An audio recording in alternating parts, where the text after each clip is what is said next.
पंतप्रधान नरेंद्र मोदी यांनी जलपूजन केलेलं अरबी समुद्रामधलं शिवस्मारक नेमकं कुठे आहे असा सवाल विचारत संभाजीराजे यांनी आज मुंबईमध्ये धडक दिलेली आहे। केंद्रामध्ये आणि राज्यामध्ये भाजपचं सरकार आहे, मात्र 8 वर्षांमध्ये समुद्रात स्मारक उभारता आलं नाही। हे अधोरेखित करण्यासाठी संभाजीराजेंनी स्मारकाची शोध मोहीम सुरू केली। वाहनांचा ताफा घेऊन कार्यकर्त्यांच्या लवाजम्यासह संभाजीराजे पुण्यावरून मुंबईमध्ये आले। सुरुवातीला पोलिसांनी गेटवे ऑफ इंडियाच्या परिसरामध्ये संभाजीराजेंच्या या ताफ्याला अडवलेलं बघायला मिळालं।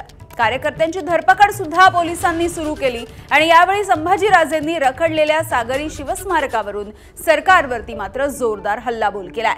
अखेर काही मोजक्या कार्यकर्त्यांसह संभाजीराजेंना अरबी समुद्रामध्ये पाहणी करण्यासाठी जाण्याची परवानगी मिळाली।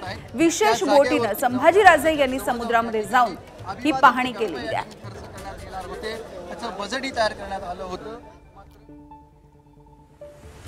समुद्राच्या स्मारकाच्या जलपूजनासाठी येतात त्यावेळी सगळ्या परमिशन्स क्लिअर असल्याशिवाय 100% क्लिअर असल्याशिवाय ते येऊ शकत नाहीत। पण आज 8 वर्ष होऊन गेलेले। टेंडर काढून तुम्ही LNTला दिलं वाटतं, पण काय नेमकं केलं हे पाहण्यासाठी 13 कोटी महाराष्ट्राच्या जनतेला प्रामुख्याने ते समजून घेण्यासाठी आज आम्ही शोध मोहीम म्हणजे स्मारकाची शोध मोहीम आम्ही काढलेली आहे। आम्ही 2-2.5 तास फिरलो, पण शिवाजी महाराजांचं स्मारक हे कुठं पाहायला मिळालं नाही। शिवाजी महाराजांचं स्मारक मी दुर्बीणमधनं पाहत होतो, कारण का ते डिरेक्शन कुठं आहे हे मला कल्पना होती, बाकीच्यांना नसेल, पण ते दुर्बीणमधनं सुद्धा जवळपास काय ते दिसत नव्हतं। पण त्या बोटवाल्यांनी कॅप्टननी सांगितलं की महाराज तिथं जाणं हे बरोबर नाही आणि आम्हाला परवानगी सुद्धा नाही। आणि म्हणून मी सांगितलं व्हेरी गुड, ह्या उत्तराची मी अपेक्षा वाट पाहत होतो। तर संभाजीराजेंच्या भूमिकेवरती सत्ताधारी आणि विरोधकांनी काय म्हटलंय बघूयात।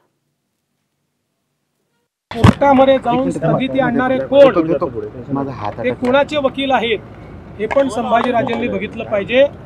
काँग्रेस पक्षाचा अधिकृत प्रचार करणारे वकील हे कोर्टात जाऊन शिवाजी महाराजांचं स्मारक होऊ नये म्हणून त्या ठिकाणी स्थगिती आणतात, त्यामुळे त्यांचाही योग्य शब्दात निषेध हा संभाजीराजेंनी केला पाहिजे। आम्ही कोर्टात भांडतो आहोत, आम्ही ते स्मारक कोर्टाकडनं मंजूर करून घेऊ। ज्या ठिकाणी छत्रपती शिवाजी महाराजांचं स्मारक करायचं होतं ती जागा मी हुडकून काढलेली आहे, म्हणजे मी त्या कमिटीचा अध्यक्ष होतो। त्याचं डिझाईन महाराष्ट्र सरकारने बदललं।